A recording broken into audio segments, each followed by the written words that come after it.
Hello and welcome, star people. This is APM, your intrepid star guide, and this is the Outlaw Astrology Podcast, episode 131. And today we're going to continue our archetypal journey through the zodiac with Gemini, the cosmic messenger and weaver of connections. Before we get to that, some gentle reminders. We have the newsletter called the Daily Stargazer, free and paid versions. The free version, maybe 1 to 2 posts per month. For the free version, 1 to 2 posts per month. The paid version is every week. Okay, I can be found on Instagram at the Outlaw Astrology, Pinterest at Outlaw Astrology, and YouTube at Outlaw Astrology. Those links will be, all of them, in the show notes. And with that being said, onward. So let's talk about Gemini, the divine communicator. The divine communicator awakens. And so the eternal dialogue, we're going to explore Gemini as the archetype that introduces multiplicity, which makes me think of the film Multiplicity, which I love, by the way, and relation to the cosmos. And that's a principle that moves beyond singularity into exchange. So it's an eternal dialogue. Now, Mercury is the divine intelligence that powers this Gemini energy. And Gemini's planetary ruler it represents the cosmic principle that creates meaning through relationship, comparison, and contrast. So it's how the mind works. It's the mind, it's the communication, naturally a third house energy. But you can find that planetary energy in any part of the chart, in any sign. But it is known as, it's famous for being affiliated and a correspondence and affinity with Gemini. And it's how we understand the world. That's what it symbolizes in the chart. It tends to be very transgressive energy. It is neither here nor there. It tends to be very liminal. And in Tarot, it is represented as the magician energy, to give you an idea of what that might look like. But you're free to use your own imagination and come up with a visualization or keywords that work better for you if these do not work. Now, Gemini is the thinker, the communicator, the inquisitive seeker. One might even say the fool or the page or what have you. The Knight of Swords, definitely Gemini energy, okay?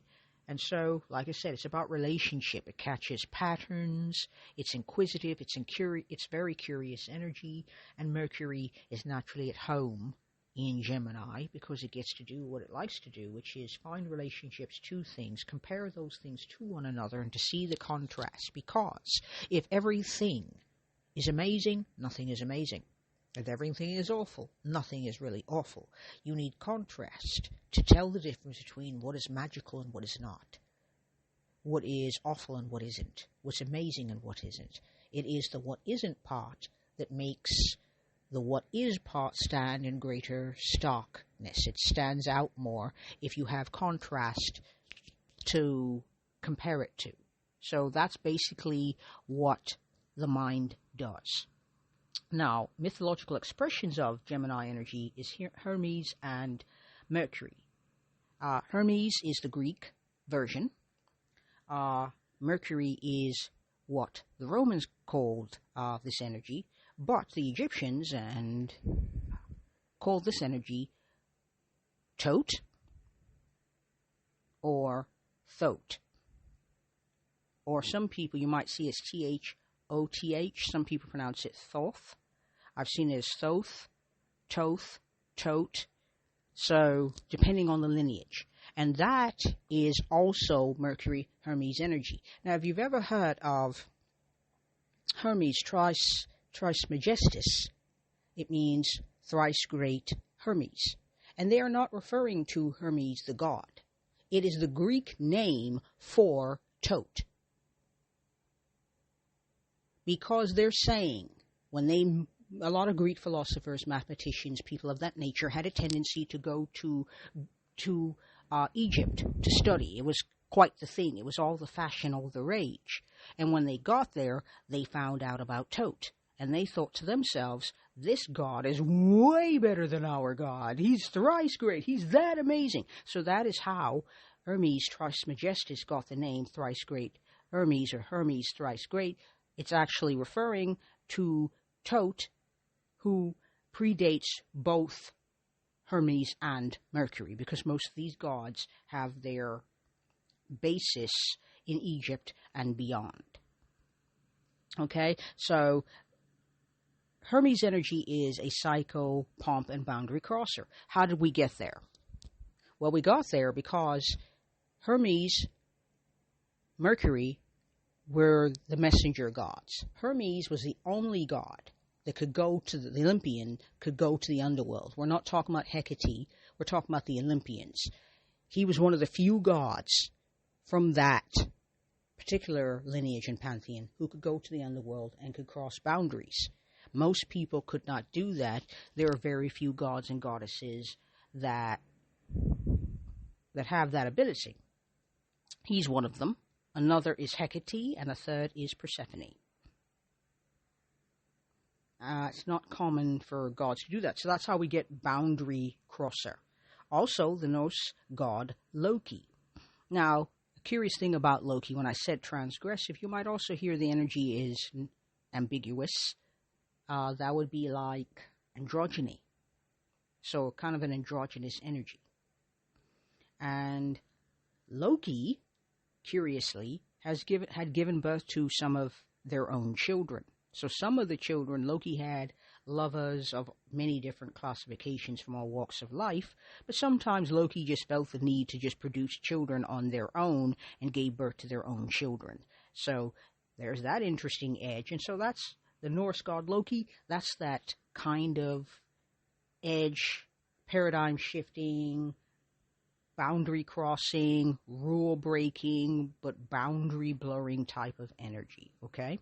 And so Coyote and Raven are trickster figures across many indigenous traditions, and so you'll also see that. I've also seen, I've seen Coyote, I've seen Raven, I've seen Fox. Fox is another energy that tends toward the trickster, and so Gemini gets kind of a trickstery type of vibe because its planetary guide, Mercury, has that reputation.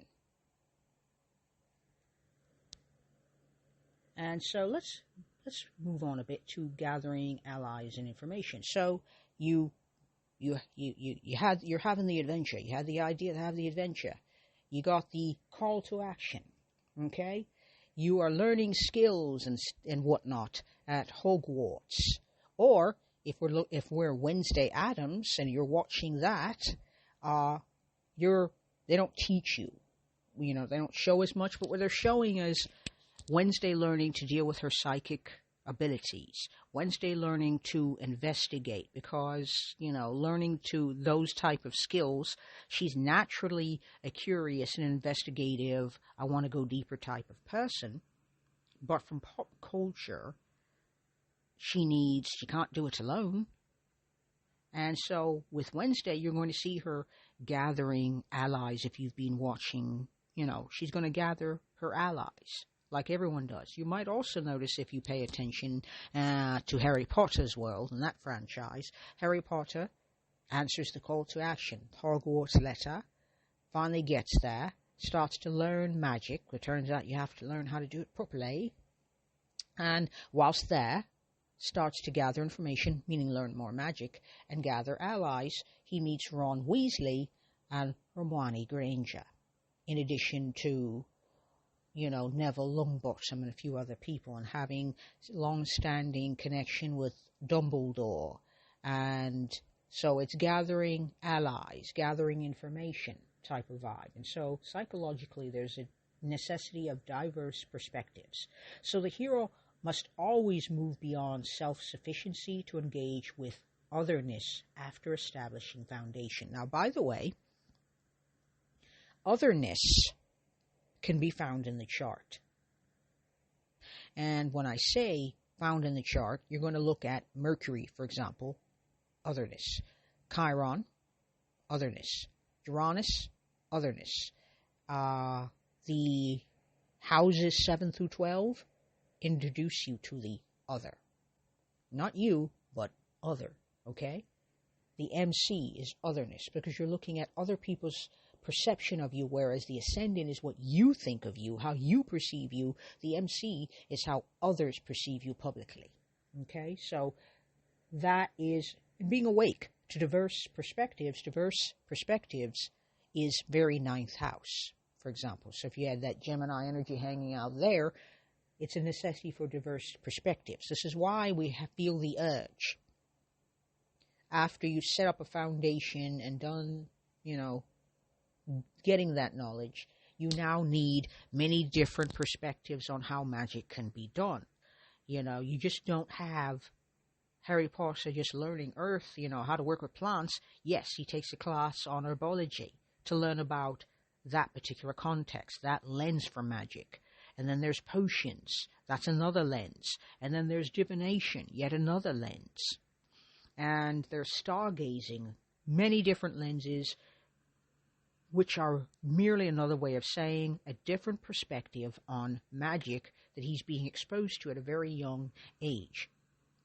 Because he has to move beyond self-sufficiency. He needs to engage with other people after that foundation is being established. So he's left the mundane world for this new magical world and is now having to gather information, find allies, and get a new perspective on the world as he knew it, which he is also leaving behind.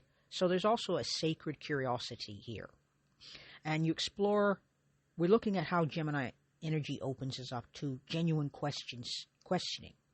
And the whole point of that is to transcend a belief in rigid opposites, rigid dichotomies, dualities, nihilism, for example, dogmatism. Now, I avoid dogmatism because that for me is a heavily loaded word, given my own background. One day I will go into that more, but today we're going to just step right over that. And so it's genuine questioning. Why? What about this? Why is that way? What about that? So it's like that kid that was always asking questions. But why? Why is the sky blue? Why is dirt black or brown? Why is that tree doing that? What's that dog doing? Why is that person saying that? Why do they look like that? What's going on? That's all very Gemini energy, very youthful, very creative, very inquisitive, genuinely questioning. So curiosity can be seen as a sacred thing. It's not necessarily negative. Now, when I was a kid, it was definitely seen as a negative. Asking questions was not something that people liked. It was seen as challenging authority rather than curiosity. Trying to figure out how the world works, you have to answer questions about how it works, meaning established Taurus energy. You have to say, okay, this is why it works, and this is how we do it that way, and this is why we do it that way. So curiosity can be reframed as a sacred thing as opposed to something we need to mitigate and avoid. And here is a point I would like to make right now. The idea that there is a right way to be and a wrong way to be when the only you on the planet is you. You're the only you. There are no other yous hanging around. In other realities, that's possible. I believe that maybe that's possible. But in this reality, we are the only thems, the only us's that there are, and therefore we are the only experts. And so I said 2 episodes ago in the Aries episode, we have a tendency that we have a fixed and absolute idea. There's a right way to be, and we all should be this way. Disagree. Diversity of perspective is necessary for a healthy society and a healthy sense of self. Being curious about who you are and your place in the world and how the world works and how you want to work with the world is your part of your work here. Part of my work here. So the idea that there is a good way to be a Gemini or a bad way to be a Gemini. There is no typical Gemini energy. There's no typical Taurus energy. There is no typical Aries energy or any of the other zodiac signs. There is no such thing as typical. There is only our unique expression of it, and it should not behoove us to get involved with that, to step in, lean in, and get in there and learn about how we operate in this world, because our choices will be wiser choices if we do them from a place of authenticity rather than just merely performing what that's supposed to look like. So let's not have the idea that being curious is wrong or being what people call flaky. Gemini energy is not flaky. It's not scattered. It is curious and broad. It wants details, of how this works. How does this work? And then over time, it's basically like putting together a puzzle without having the picture available. You're kind of flying blind in the dark. That's kind of what Gemini energy sometimes has to do in order to be open to engaging with others. Otherness. It's engaging with that which opens up your perspective. So curiosity can be sacred. Now here's the paradox of knowledge. Authentic understanding requires both gathering information and recognizing the limitations of what we can know, because the mind can only take you so far. And this is a key point made in the Doctor Strange Marvel franchise. In the second installment called the Multiverse of Madness, you see that prevalent, but it's the first one in which the Ancient One informs Doctor Strange that he's gone as far as he can with the mind, and that is the paradox of knowledge. The thing about knowledge is it's great to have, but the downside, sorry, dreadfully dry throat, the paradox of knowledge is that it doesn't always make you happy. You can't always make use of it immediately in the moment. Sometimes it causes uncertainty, and it causes anxiety, because knowing something doesn't always motivate you to take action. And sometimes you get analysis paralysis, or you get way too much information and it overloads you. So it can also be a way of resisting change. I need to gather more information. Ooh, bright, shiny thing. And so sometimes this energy has its downside in that it's constant gathering of information, constant facts, like a magpie looking for shiny bits. And so there is a limitation to what we can know. It's not possible for us to know everything. It's just not. There is way too much information out there. Science is never going to answer every question. It's just not going to happen. It is innocent, sweet, and naive of humanity, and therefore scientific practitioners, to believe that one day science will do what religion was never able to do, which was to explain the nature of the universe. It's not going to happen. But I honor that sacred impulse to know, to question. And I find beauty in that. There are limitations to what we can know, and that doesn't exactly have to be the worst thing that happens to us. Now, one of the things about Gemini energy is you become very aware of duality. So how do we integrate duality? Because that's another thing. Paradoxes are like, those proverbs and koans where they give you something paradoxical. For example, change is the only constant in the cosmos. Change is absolutely not constant. Constant means that something is staying fixed and more absolute, but change being the only constant makes that statement paradoxical, because there is no fix, there is no absolute per se.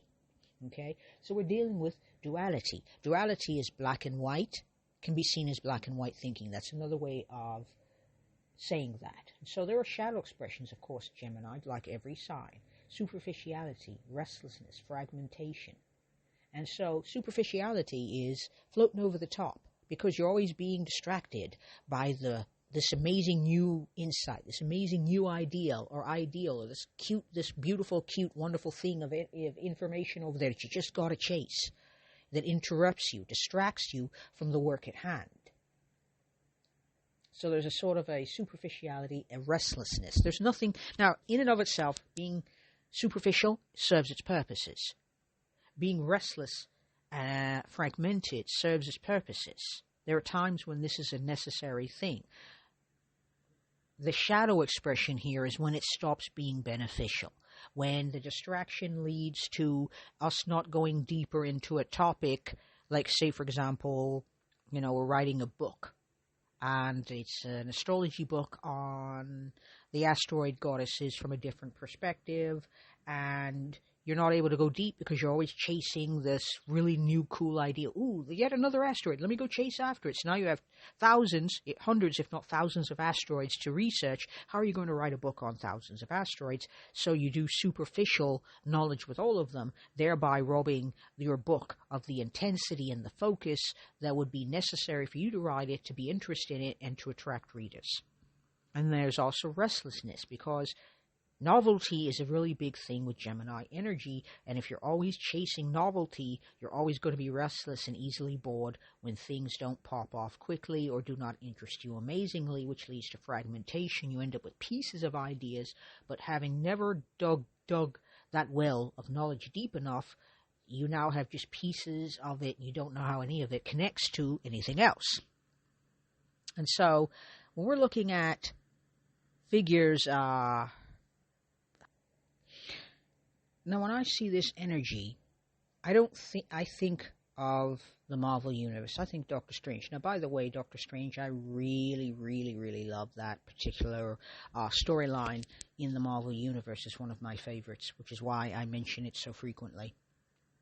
But his way of getting knowledge was very haphazard. Yes, he read through things, but if you notice in the first one, he would go grab this book, which appeared to have because he's confident to the point of arrogance that he believes, I can learn this and I can master this, which he does, but that is less about him being right and more about the fact that other people around him are going, hold on there, hold your horses, whoa there, and other people having to come up and support him and clean up the messes that he makes because he's restless. He can't sit still. And his knowledge of magic is he's a natural user, hence a sorcerer. By the way, a sorcerer, the difference between sorcerers and mages is that a sorcerer has the innate knowledge of magic, an innate skill at it, whereas a mage studies to be able to be good at it, and etc. And so the reason why I mention that is because there is Doctor Strange just grabbing books and whatever interests him, whatever he's curious about, which may not result in a holistically coherent picture. It might be just fragments of knowledge. Or, even better, if anyone listening has ever watched Legends of Tomorrow or have read the Hellblazer graphic novels, let me introduce you to John Constantine. John Constantine was played by, quite a few actors, not the least of which happened to be Keanu Reeves in Constantine, the film. Now, that energy is why I mention him, is because the joke and the constant conceit mentioned is that he is a low-level mage who knows a lot of tricks. He knows a lot of magic, but shallowly, so he's very Gemini in his energy, in that he knows, here, he can grab here. He even says so in the graphic novels and in the TV series that about Constantine, which eventually was cancelled before he went to Legends of Tomorrow. It's a very fascinating character, and that's very Gemini in his energy. He knows magic, a lot of magic, very superficially. You might also see this with multi-instrumentalists. The thing about learning an instrument or learning a skill in art or creativity is that it's not possible to be equally deep with all disciplines, which means that if someone is a drummer and they can play guitar and they can play other instruments, they're probably not going to be able to bring those skills up to the drumming level skill, because there's only so many hours in a day, and your nervous system, your brain, has limits. So you're not going to be able to know 7 instruments and be equally amazing at them all. When you hear people say that about multi-instrumentalists, it's simply because people are more awed by the fact that someone can play an instrument at all, and the fact they can play 7 is highly impressive. People don't think of the fact that it's not likely that people play instruments equally well. Or consider us all going back to secondary school. Consider that throughout our training as children, moving into adolescence and then into our young adult years, that we study different subjects, history, art. We do this. It's like throwing all these new topics at us. So we are not going to be know these topics deeply. It's just not possible. It's not possible to be good at 7 different subjects when you're attending school. It's illogical to assume that, and it's something that our schooling does not take into account. So some of the gifts and challenges of Gemini energy is that curiosity, but some of the challenges are, okay, this is boring me. It's not novel anymore. It's not turning me on anymore. I need to go find something else. And so to transform that duality into more of a complementarity, learning to honor differences without being lost in endless relativism. Is this relativism this is relative to that, relative to whatever's going on. So it's not chasing ideas just to chase ideas. It's not chasing novelty just because it's novel. It is being mindful about what you chase. Consider Alice in Wonderland chasing a rabbit down a hole. Not every rabbit hole is meant for you to go into, and not every rabbit's meant for you to chase it, okay? And you'll see that also in the Matrix. Not every rabbit hole was for him to chase down, but when he chased a rabbit down a hole, it was the right hole for him. So that's kind of very Gemini-type energy. And so what we want to do here with Gemini energy teaches us to honor differences, but to avoid losing ourselves in those differences. You can still see differences and diversity in other people without losing who you are and what matters most to you. Okay? And next up is the spiritual dimension of the messenger archetype. Multiplicity is a path toward being inclusive and compassionate. And how that is now you're aware of duality, but now you want to ask the question, what's beyond it? Is there something beyond it? Is the middle way between 2 arbitrary opposites the right way? So, for example, shades of gray, yes or no? Is that the mature way to be? Let's avoid whether or not it's the right way to be. Let's ask the question, does this make us more inclusive and compassionate? Is this a compassionate choice? Am I being more inclusive with ideas?